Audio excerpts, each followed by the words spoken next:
it was also a defensive platform. It was providing an air defense bubble against missiles, against aircraft, over... Anyone making under $30 an hour can get a special allowance spending card this month. A 2022 1. There are signs of growing tension in Shanghai after a video emerged of a confrontation between police and people being forced out of their homes as the city enters its third week of COVID lockdown. Clashes happened as police forcibly moved people out of residential compounds, which are being turned into temporary quarantine centres. Our correspondent Robin Brandt reports from Shanghai. 3 weeks into lockdown, some here in Shanghai are angry. In broad daylight, a confrontation. The police up against the people.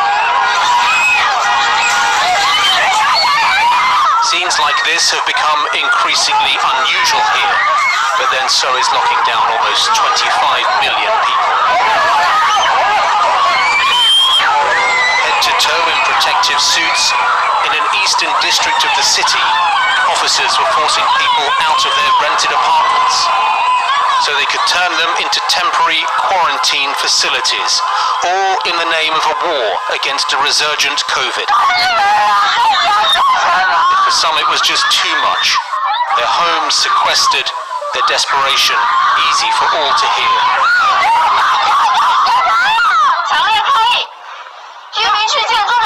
A few miles away there was an organised protest, a bold stand as the lockdown takes hold. In a country where you can be arrested for picking quarrels, they're angry about a local school being turned into another quarantine facility.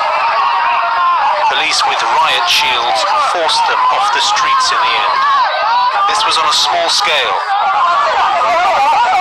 but it's a sign of anger and frustration as this lockdown goes on. Larger scale social unrest is what the ruling Communist Party fears the most and would likely tolerate the least. Robin Brandt, BBC News, Shanghai.